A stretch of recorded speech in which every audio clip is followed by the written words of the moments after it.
Hi everyone, this is Joe with Sharp Eye for Coins, and today we are going to talk about the 1925 California Diamond Jubilee Commemorative Half Dollar.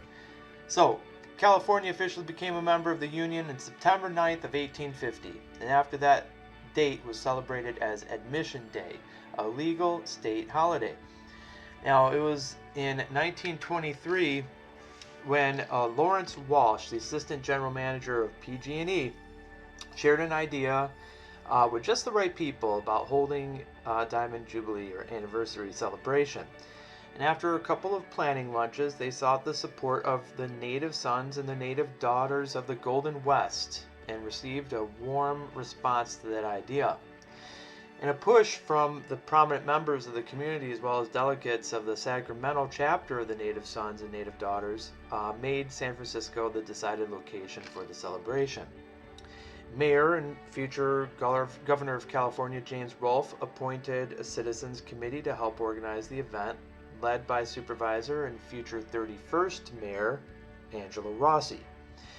Now, it was going to be a big celebration. I mean, not World's Fair big, but they're planning on partying like Californians do. Now, they're going to have a Labor Day parade, a pageant parade, a closing night parade. They had an anthem, okay, so their own music, performers, they designed a floral garden, they constructed an arch over the Civic Center, installed new lighting at the Civic Center and other places. Yeah, today that doesn't seem like a big deal, but remember, this is 1925. They invited foreign dignitaries, they had invited the Army, okay, navies. I mean, they had American ships and Japanese ships in the San Francisco Bay. They had a fashion show, car races, a covered wagon baby tribute. I mean, the sheer number of committees and events and people involved in the party planning was astounding. Here are some of the people, and literally there are pages more. Now, in order to help fundraise for the event, members of the executive committee, led by Rossi and others, were able to get the support of Senators Shortridge and Johnson and House Rep. John Raker to add an amendment to the legislation for the 1927 Vermont Sesquicentennial commemoratives, the Bennington, Vermont half dollar, as well as the gold $1 piece. You never heard of that because there was a lot of opposition to the commemoratives, and the gold piece was never made, having been stricken from the legislation. But there's a lot of credit to be given to President Calvin Coolidge in getting this passed because he was interested in those Bennington battle commemoratives. And, after a lot of, debate, it was approved, and it was the first time this legislation here, the Act of February 24th, 1925, ever authorized the issuance of more than one commemorative half dollar. And Colonel George Filmer here accepted the chairmanship of the Coin Committee, and it's a subcommittee under the executive committee, to get this done. So this guy George Filmer was responsible for ultimately getting this coin made. And in the end, 300,000 coins were authorized to be struck, but only 150,000 were minted. Now, often I don't think, give enough credit to the artists who produced these coins that we admire. So I just wanted to take a second to talk about Joseph Joe Mora, who was unanimously chosen by the Citizens Council to design this coin because they felt he was the artist best suited to capture the zeitgeist of the age. And they were right. I mean, Joe was an amazing guy. He's an East Coast artist, okay? I mean, first he started there anyway, New Jersey, is where he studied, and then he went to New York City, and then in Boston at the Cowles Art School. He worked as a staff artist and cartoonist for the Boston Herald.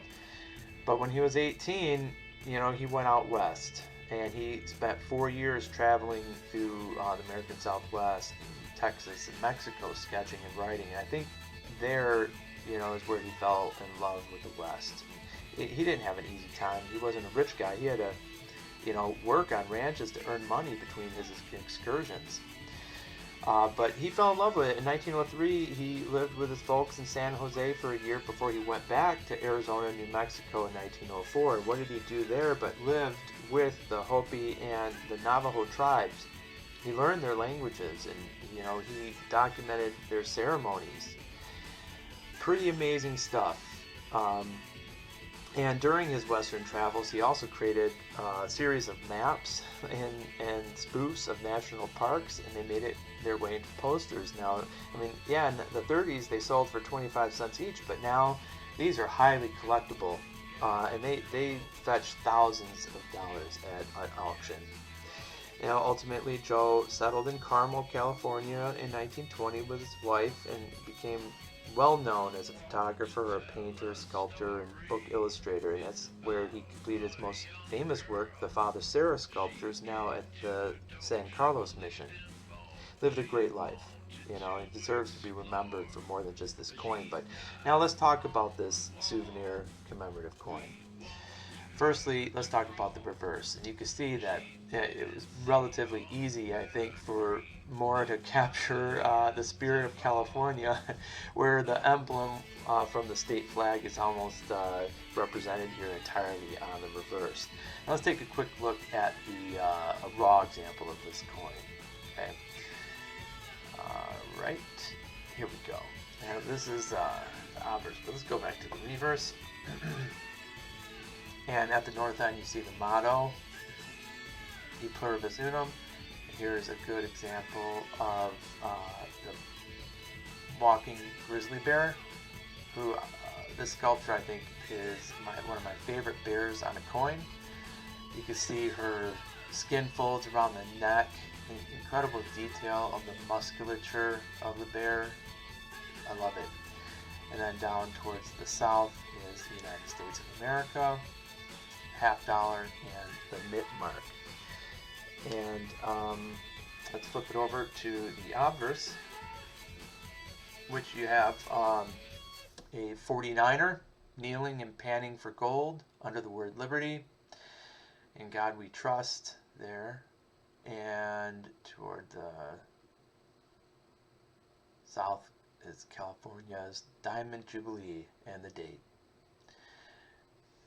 Now, one of the things I really like about this coin, aside from the representations, but if you look at the fields, you'll notice how they're not perfectly smooth. And I think this was on purpose.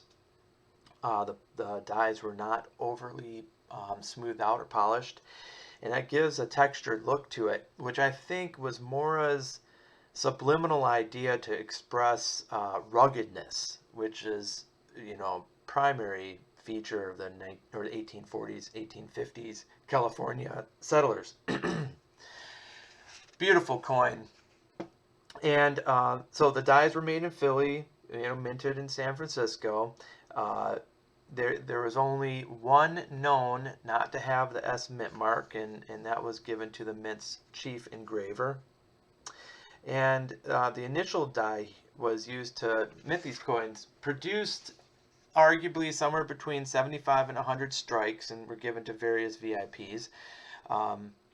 Children who were born on the 75th anniversary of Californian statehood were given one of these. All right, and that counted for a total of 494. A few pieces were mounted on badges, and of course, most were sold to the public, collectors and dealers. Out of the 150,000, 63,606 pieces were returned to the mint for melt. Okay. Now, these pieces have been rising in value through the years, with the only setback being in the 30s and the 80s, where you saw a dramatic reduction in values of these commemoratives. And today, its values, as represented on numismedia.com, ranges from $95 in F12 up to $8,160 in MS68. Though it should be noted that one MS68 sold at auction in 2009 for $17,250, which kind of leads you to keep in mind that the value of these commemoratives varies widely depending on, interest level at the time. And what you see here are the financial report of the Jubilee, and it was a success. They ended up with a profit of like 3,000, which was returned to their shareholders. There's a lot of really cool things to remember and appreciate in this coin. I hope you enjoyed this video, and we'll seek out some of these commemoratives. Please like, comment, and if you haven't already, subscribe for more topics like these coming up, and my live streams, of course. Thanks for joining me, and I'll see you next time. For now, Sharp Eye for Coins is out.